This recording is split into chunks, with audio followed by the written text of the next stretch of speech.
दोस्तों नमस्कार, कैसे हैं आप सभी लोग। एक बार फिर से पंजाबी सिंगर सिद्धू मूसेवाला की हत्या करने वाले गैंगस्टर लॉरेंस बिश्नोई, गोल्डी बराड़, राजस्थान का रोहित गोदारा एक बार फिर से एक्टिव हो चुके हैं और अब एक बार फिर से पंजाबी सिंगरों को निशाना बनाया जा रहा है। कई लोग ऐसे हैं जो बार बार आते हैं और अपना ज्ञान यहाँ पर देते हैं कि फर्जी खबर, फेक खबर, झूठी खबर। उनकी जानकारी के लिए बता दें कि इस सबसे कुछ नहीं होने वाला है और ये सारी हरकतें आप लोग जो ऐसा करते हैं वो लोग छोड़ दें। इन सबसे कुछ होने वाला है नहीं। दूसरी बात ये कि गैंगस्टर लॉरेंस बिश्नोई और गोल्डी बराड़ सिद्धू मूसेवाला की हत्या के बाद एक बड़े पंजाबी सिंगर को मारने के फिराक में थे। उस सिंगर का नाम है यो-यो हनी सिंह। अब से कुछ दिन पहले दोस्तों, कुछ महीने पहले हनी सिंह ने मीडिया के सामने आकर सबसे पहले उन्होंने दिल्ली पुलिस में जाकर मुख्यालय में जाकर इस बात की शिकायत की थी कि गोल्डी बराड़ और लॉरेंस बिश्नोई की तरफ से उन्हें जान से मारने की धमकियां दी जा रही हैं। और अब इतने दिनों के बाद यो-यो हनी सिंह ने एक बहुत बड़ा खुलासा किया है और उन्होंने कहा है कि लॉरेंस और गोल्डी सिद्धू मूसेवाला के बाद उनकी हत्या करना चाहते थे, इसीलिए उन्होंने हिंदुस्तान छोड़कर बाहर विदेशों में रहना ज्यादा उचित समझा और वहां ज्यादा सिक्योरिटी अपने आप को सुरक्षित महसूस करते हैं। लॉरेंस और गोल्डी हनी सिंह को क्यों मारना चाहते थे, इस बारे में बात करेंगे, लेकिन सबसे पहले हम देखें तो कल एपी ढिल्लों जो पंजाबी सिंगर हैं, इस वक्त कनाडा में रहते हैं, कल उनके बारे में खबर निकलकर सामने आई कि गोल्डी बराड़ गैंग का रोहित गोदारा, जिसने आपको याद होगा कि साल 2022 के आखिर में गैंगस्टर राजू ठेहट की हत्या हुई थी। राजस्थान के सीकर जिले का गैंगस्टर था और उस हत्याकांड में रोहित गोदारा का नाम सामने आया था। रोहित गोदारा सिद्धू मूसेवाला की हत्या में भी उसका नाम सामने आया था। रोहित गोदारा दरअसल राजस्थान के बीकानेर के लूड़ करण स्तर का रहने वाला है और जुर्म की दुनिया में आने से पहले वो भी एक आम इंसान ही था।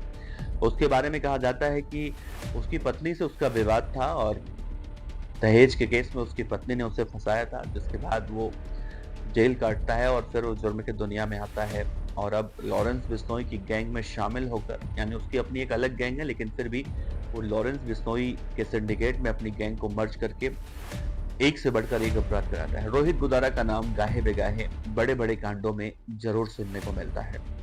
हम देखें राजस्थान के कुख्यात गैंगस्टर राजू ठेहट की हत्या का मामला हो या फिर राष्ट्रीय राजपूत करणी सेना के राष्ट्रीय अध्यक्ष सुखदेव सिंह गोगामेड़ी की हत्या का मामला हो या फिर राजस्थान के चर्चित जी क्लब पर फायरिंग का मामला हो, इन सब में रोहित गोदारा का नाम ही निकलकर सामने आया था। हालांकि जी क्लब में दीपक बॉक्सर और अनमोल बिश्नोई का नाम भी आया था, लेकिन सब एक ही गैंग के हैं।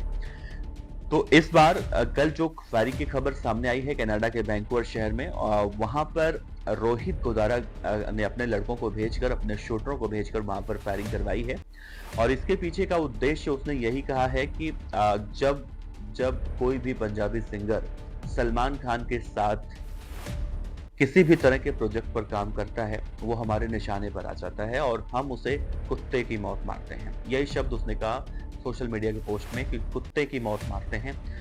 तो अगर सलमान खान से किनारा नहीं एपी ढिल्लों काटता है तो वो भी कुत्ते की मौत मरेगा। अब सबसे बड़ा सवाल है, इससे पहले भी गिप्पी ग्रेवाल जो मशहूर पंजाबी एक्टर हैं, सिंगर हैं, उन्होंने भी जब सलमान खान के साथ कुछ डील की थी तो उनके घर के बाहर कनाडा के बाहर फायरिंग करवाई गई थी। गिप्पी ग्रेवाल के बाद एपी ढिल्लों और अब जो हम बात कर रहे हैं, इस पूरे वीडियो का जो शुरुआत हमने किया था उसमें हनी सिंह को मारने की बातें निकलकर सामने आई थी। तो देखिए दोस्तों, हनी सिंह ने एक टीवी चैनल को इंटरव्यू दिया है जो अब वायरल हो रहा है। हम यहाँ पर नहीं दिखा सकते क्योंकि कॉपीराइट वाला मामला होता है, लेकिन हनी सिंह ने कहा है कि उन्हें बंदिशों में रहना पसंद नहीं है। वो चाहते हैं कि अपने फैंस से वो मिलें, लोगों से मुलाकात करें, बाहर निकलें, घूमे फिरे। उन्हें बंदिशों में रहना पसंद नहीं और हिंदुस्तान के अंदर इस वक्त उन्हें बंदिशों में रखा जा रहा है या फिर मजबूरी बन चुकी है क्योंकि उन्हें धमकी मिल रही है।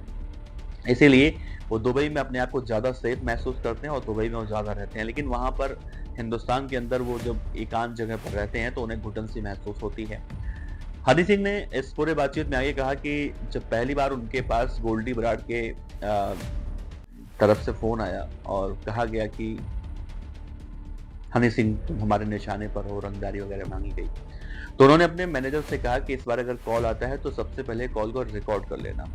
और फिर उनके मैनेजर ने वही किया, कॉल रिकॉर्ड किया और फिर रिकॉर्ड करने के बाद जब वो वापस हिंदुस्तान आए, उस वक्त वो विदेश में थे, हिंदुस्तान आने के बाद उन्होंने दिल्ली पुलिस मुख्यालय में पुलिस कमिश्नर से मुलाकात की और इस पूरे बात की शिकायत की। हालांकि हनी सिंह निशाने पर क्यों थे गोल्डी बराड़ के, उस वक्त तो रंगदारी मांगने की खबरें आई थी, लेकिन अब तमाम तरह की बातें निकलकर सामने आ रही हैं और हनी सिंह खुद कह रहे हैं कि मूसेवाला के बाद उन्हें ही मारने की योजना गैंगस्टर गोल्डी बराड़ और लॉरेंस दोनों मिलकर बना रहे थे। लेकिन एक बड़ा सवाल ये भी उठता है कि गोल्डी अमेरिका में है या कनाडा में है, तरह तरह की बातें आती हैं। लॉरेंस खुद गुजरात के अहमदाबाद की साबरमती जेल में बंद है और ऐसे में जेल के अंदर रहकर बैठकर किस तरह से लोगों को मरवाता है, कैसे कांड करवाता है, ये सब एक बड़े सवालों का या बड़े चर्चाओं का विषय है।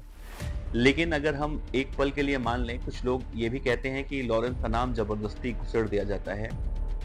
तो लॉरेंस का नाम अगर जबरदस्ती घुसेड़ दिया जाता है तो लॉरेंस जेल के अंदर बैठकर वीडियो कॉल के जरिए इंटरव्यू कैसे दे देता है? पंजाब के, माफ कीजिएगा, पाकिस्तान के डॉन शहजाद भट्टी से वो वीडियो कॉल पर बात कैसे कर लेता है? यानी कहीं ना कहीं हम देखें तो लॉरेंस बिश्नोई की जो रंगदारी की खबरें आती हैं, यानी उसके डॉन बनने की खबरें जो आती हैं, वो कहीं ना कहीं 16 आने सच मालूम चलती हैं। वैसे इन्वेस्टिगेशन के बाद बहुत सारी चीजें साफ हो जाती हैं। लेकिन आपको दोस्तों क्या लगता है, क्या गैंगस्टर लॉरेंस बिश्नोई जिस तरह से पंजाबी सिंगरों को निशाना बना रहा है, सलमान खान के पीछे कोई रीजन है? सलमान खान के घर के बाहर भी फायरिंग करवाई थी। क्या सलमान खान ही एक टारगेट बन चुके हैं कि लॉरेंस बिश्नोई जब तक उन्हें मार नहीं लेगा तब तक चैन से नहीं बैठेगा, या सलमान खान के साथ जो कोई भी जुड़ेगा उसे वो मार डालेगा? अब इन तमाम सवालों के बीच में बहुत सारे जवाब निकलकर सामने आते हैं। इसी वीडियो में बहुत सारे लोग अभी कुछ ना कुछ बोलेंगे। इसी वीडियो को कमेंट में नीचे जाकर देख लीजिएगा क्या क्या लोग बोल रहे हैं। वैसे अपने विचार भी आप रख सकते हैं। नमस्ते।